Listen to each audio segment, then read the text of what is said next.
ಮಹಿಳೆಯರಿಗೆ ಶೇಕಡಾ 33ರಷ್ಟು ಮೀಸಲಾತಿ ಕಲ್ಪಿಸಲು ಪ್ರಧಾನಿ ನರೇಂದ್ರ ಮೋದಿ ನೇತೃತ್ವದ ಕೇಂದ್ರದ ಎನ್ಡಿಎ ಸರ್ಕಾರ ಲೋಕಸಭೆಯಲ್ಲಿ ಮಂಡಿಸಿದ್ದ ಮಸೂದೆಗೆ ವಿರೋಧ ವ್ಯಕ್ತಪಡಿಸಿ ಮತ ಚಲಾಯಿಸಿರುವ ಪ್ರತಿಪಕ್ಷಗಳ ವಿರುದ್ಧ ಬಿಜೆಪಿ ಕಾರ್ಯಕರ್ತರು ವಿಜಯಪುರ ಪಟ್ಟಣದ ಶಿವಗಣೇಶ ಸರ್ಕಲ್ನಲ್ಲಿ ಟೌನ್ ಅಧ್ಯಕ್ಷ ವೆಂಕಟೇಶ್ ಪ್ರಭು ಅವರ ನೇತೃತ್ವದಲ್ಲಿ ಪ್ರತಿಭಟನೆ ನಡೆಸಿದರು. ಮಹಿಳಾ ಮೀಸಲಾತಿಗೆ ವಿರೋಧ ವ್ಯಕ್ತಪಡಿಸಿರುವ ಪ್ರಮುಖ ಪ್ರತಿಪಕ್ಷ ಕಾಂಗ್ರೆಸ್ ವಿರುದ್ಧ ಧಿಕ್ಕಾರಗಳು ಕೂಗಿದರು.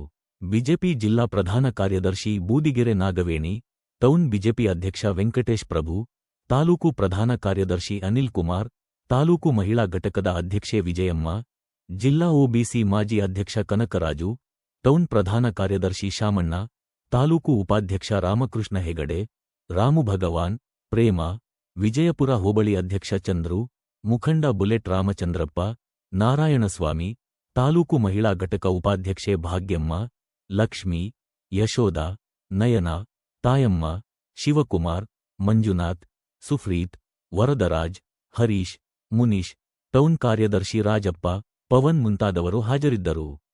ಎನ್ ಭಾಸ್ಕರ್ ಬಾಬು ಜೊತೆ M Muninarayana, SPM news, Vijayapura. ಮಹಿಳಾ ವಿರೋಧಿ ಕಾಂಗ್ರೆಸ್ ಪಾರ್ಟಿಗೆ ಮಹಿಳೆಯರ ಮೀಸಲಾತಿಯನ್ನು ವಿರೋಧ ಮಾಡಿದಂತ ಕಾಂಗ್ರೆಸ್ ಪಾರ್ಟಿಗೆ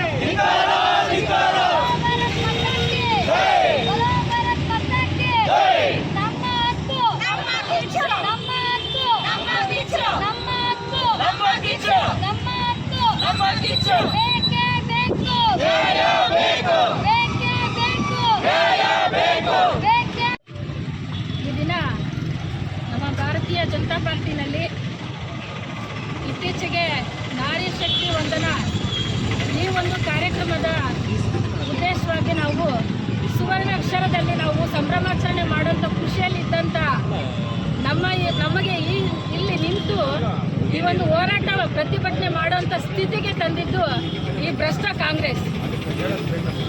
ಈಗ ನಿನ್ನೆ ಸದನದಲ್ಲಿ ಮಸೂದೆಯಲ್ಲಿ ಮತವನ್ನು ಚಲಾಯಿಸುವಾಗ 290 ಮತಗಳನ್ನು ಚಲಾಯಿಸಿ 226 ಮತಗಳನ್ನು ನಿರಾಕರಿಸಿದ್ರು.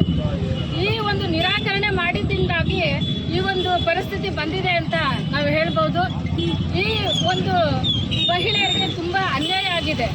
ಮಹಿಳೆಯರು ಎಲ್ಲಿ ಮುಂದೆ ಬರ್ತಾರೋ ಅನ್ನೋ ಕಾರಣದಿಂದ ಕಾಂಗ್ರೆಸ್ ನಮ್ಮನ್ನ ತುಂಬಾನೇ ಮಹಿಳೆಯರನ್ನ ಈ ಒಂದು ಹೀನಾಯ ಸ್ಥಿತಿಯಲ್ಲಿ ತಂದಿದ್ದಾರೆ ಅಂತ ಹೇಳಿದ್ರೆ, ಮುಂದಿನ ದಿನಗಳಲ್ಲಿ ಎಲ್ಲಾ ಪಕ್ಷ, ಯಾವುದೇ ಪಾರ್ಟಿ ಆಗಿರ್ಬೋದು, ಯಾವುದೇ ಒಂದು ಸ್ವಾಭಿಮಾನಿ ಮಹಿಳೆ ಇರ್ಬೋದು, ಆ ಮಹಿಳೆನೇ ಮುಂದೆ ಆ ಪಕ್ಷಕ್ಕೆ ಒಂದು ಬುದ್ಧಿ ಕಲಿಸ್ತಾಳೆ.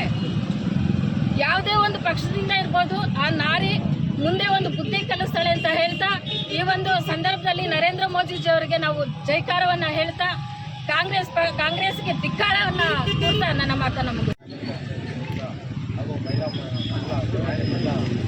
ಮಹಿಳಾ ವತಿಯಿಂದ ಕಾರ್ಯಕ್ರಮ ದೇಶದ ಪ್ರಧಾನಮಂತ್ರಿಗಳು ನಡೆದಂಥ ಕಾರ್ಯಕ್ರಮಕ್ಕೆ 33% ಮಹಿಳೆಯರಿಗೆ ನೀಡುವಂಥ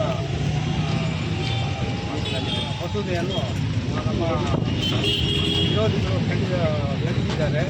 ಇವತ್ತು ಏನು ನಮ್ಮ ಮಹಿಳೆಯರು ಸಫಲವಾಗಿ ಅವರ ಕಾಲ ಮೇಲೆ ಅವರು ನಿಂತ್ಕೊಳ್ಬೇಕು ಅಂತ ಅವರು ಒಂದು ದೊಡ್ಡ ನಿರ್ಧಾರ ತಗೊಂಡು ಇದು ಮುಂದಿದ್ದು ಹೆಜ್ಜೆ ಕುದಿದ್ರು ಅಂತ ಇದನ್ನು ನಮ್ಮ ಕಾಂಗ್ರೆಸ್ ಅವರು ವಿರೋಧ ಮಾಡಿಬಿಟ್ಟು ನಮ್ಮನ್ನು ಮಹಿಳೆಯರಿಗೆ ಒಂಥರ ಅವಮಾನ ಮಾಡ್ದಂಗೆ ಮಾಡಿದ್ದಾರೆ. ಇದರ ಪರವಾಗಿ ಕಾಂಗ್ರೆಸ್ ವಿರುದ್ಧ ನಾವು ಖಂಡನೆ ಮಾಡ್ತಾ ಇದ್ದೇವೆ. ಮುಂದಿನ ದಿನಗಳಲ್ಲಿ ಇದೇ ಥರ ಮಾಡಿದ್ರೆ ಈಗಿರುವ ಏನು ನಮ್ಮ ಮಹಿಳೆಯರು ಕೊಡ್ತಾ ಇದ್ದಾರಲ್ಲ ಸಿಟಿ ಬಾಗಿಲು ಬಿಟ್ಟು ಮಹಿಳೆಯರ ಬಗ್ಗೆ ಸ್ವಲ್ಪ ಗಮನ ಕೊಟ್ಟು ಮಹಿಳೆಯರು ಸ್ವಲ್ಪ ಸಫಲರಾಗಿ ಬೆಳೆಯುವಂಥ ಕೆಲಸವನ್ನು ಮಾಡಿದ್ದಾರೆ. ಹಾಗೆಟ್ಟು ಹೆಣ್ಣು ಮಕ್ಕಳನ್ನ ತಿಳಿಯುವಂಥ ಕೆಲಸ ಮಾಡ್ತಾ ಇದ್ದಾರೆ ಕಾಂಗ್ರೆಸ್. ಮುಂದಿನ ದಿನಗಳಲ್ಲಿ ಇದೇ ಥರ ಮಾಡಿದ್ರೆ ನಾವು ಉಗ್ರ ಹೋರಾಟ ಮಾಡಬೇಕಂತ ಹೇಳ್ಬಿಟ್ಟು ನಾವು ಎಚ್ಚರಿಕೆ ಕೊಡ್ತಾ ಇದ್ದೀವಿ. ಲೋಕಸಭೆಯಲ್ಲಿ ಶೇಕಡಾ 33% ಮಹಿಳಾ ಮೀಸಲಾತಿ ಏನು ನಾವು ಜಾರಿಗೊಳಿಸಬೇಕು ಅಂತೇಳಿ ಭಾರತೀಯ ಜನತಾ ಪಾರ್ಟಿ ಆ ವಿಧೇಯಕನ್ನು ಮಂಡನೆ ಮಾಡ್ತಿತ್ತು.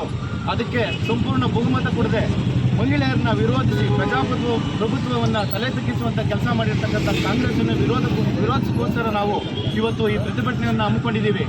ಎಷ್ಟು ಜನ ಮಹಿಳೆಯರು ಇವತ್ತು ನಮ್ಮ ಕರ್ನಾಟಕ ವಿಧಾನಸಭೆಗೆ ಈ ಸರಿ 100 ಜನ ಮಹಿಳೆಯರಿಗೆ ಸ್ಥಾನ ಕಲ್ಪಿಸುವಂಥ ಒಂದು ಅವಕಾಶ ಬರೆದಿತ್ತು. ಅದೇ ರೀತಿ ಲೋಕಸಭೆಗೂ ಕೂಡ ಸುಮಾರು 250ಕ್ಕಿಂತ ಹೆಚ್ಚು ಮಹಿಳೆಯರು, ಅಂದರೆ ಕ್ಷೇತ್ರ ಪುನರ್ವಿಂಗಡಣೆ ಆಗಿದ್ದರೆ 250ಕ್ಕಿಂತ ಹೆಚ್ಚು ಮಹಿಳೆಯರು ಇವತ್ತು ಲೋಕಸಭೆಯಲ್ಲಿ ಬರ್ತಕ್ಕಂಥ ಒಂದು ಅವಕಾಶ ಇತ್ತು. ಅವರು ಕೇವಲ ಪಂಚಾಯಿತಿಗಳಲ್ಲಿ ಈಗಾಗಲೇ 50% ಮೀಸಲಾತಿ ಇದೆ, ಅದಕ್ಕೆ ಯಾವುದೂ ವಿರೋಧ ಇಲ್ಲ.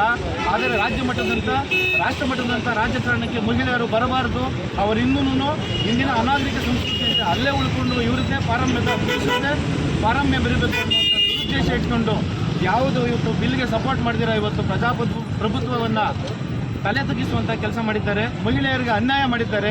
ಇದರ ಕುರಿತಂತೆ ರಾಷ್ಟ್ರವ್ಯಾಪಿ ಹೋರಾಟ ಆಗಬೇಕು, ಮಹಿಳೆಯರು ಎಚ್ಚೆತ್ತುಕೊಳ್ಬೇಕು ಅಂತ ಹೇಳ್ತಾ ಈ ಹೋರಾಟವನ್ನು ಮಾಡ್ತಿದ್ದೀವಿ. ಒಂದು ಸಂಸದರ ಸಭೆಯನ್ನು ಕರೆದಿದ್ದು, ಅದರ ಮುಖ್ಯ ಕಾರಣವೇ ಮಹಿಳೆಯರಿಗೆ 33% ಒಂದು ಮೀಸಲಾತಿಯನ್ನು ನೀಡಬೇಕು ಅಂತ ಒಂದು ಮಸೂದೆಯನ್ನು ಅಂಗೀಕಾರ ಮಾಡಲಿಕ್ಕೆ ಕರೆದಂಥ ವಿಚಾರ.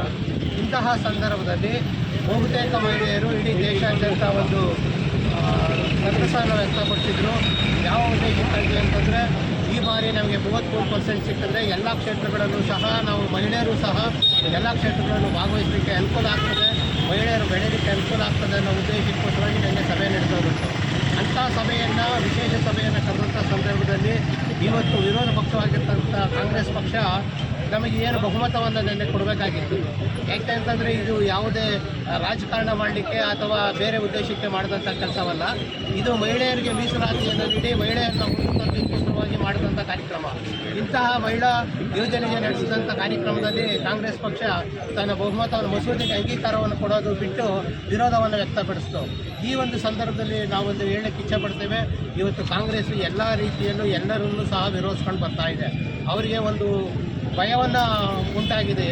ಇಲ್ಲಿ ಮಹಿಳೆಯರು ಯಾವುದೇ ರೀತಿ ಮುಂದುವರೆದರೆ ಮುಂದಿನ ದಿನಗಳಲ್ಲಿ ನಮ್ಮಲ್ಲಿ ಏನಾಗ್ತದೆ ಅನ್ನೋ ಒಂದು ಭಯದಿಂದ ಇವತ್ತು ಅವರು ಈ ಒಂದು ಅಂಗೀಕಾರವನ್ನು ನಮಗೆ ಕೊಡಲಿಲ್ಲ. ಆ ಒಂದು ಕಾರಣಕ್ಕೋಸ್ಕರವಾಗಿ ಇವತ್ತು ನಡೆದಂಥ ಈ ಮಸೂದೆಯಲ್ಲಿ ಏನು ವಿರೋಧವನ್ನು ಮಾಡಿದ್ದಾರೆ, ಮುಂದಿನ ದಿನಗಳಲ್ಲಿ ಮಹಿಳೆಯರಿರ್ಬೋದು ಅಥವಾ ಎಲ್ಲರೂ ಈ ಕಾಂಗ್ರೆಸ್ ಪಕ್ಷವನ್ನು ಧಿಕ್ಕರಿಸಬೇಕು, ಇಡೀ ದೇಶದಲ್ಲಿ ಕಾಂಗ್ರೆಸ್ಸನ್ನು ನೆಲಸಮ ಮಾಡುವಂಥ ಕೆಲಸವನ್ನು ಮಾಡಬೇಕು ಅಂತ ಹೇಳ್ತಾ ಈ ಸಂದರ್ಭದಲ್ಲಿ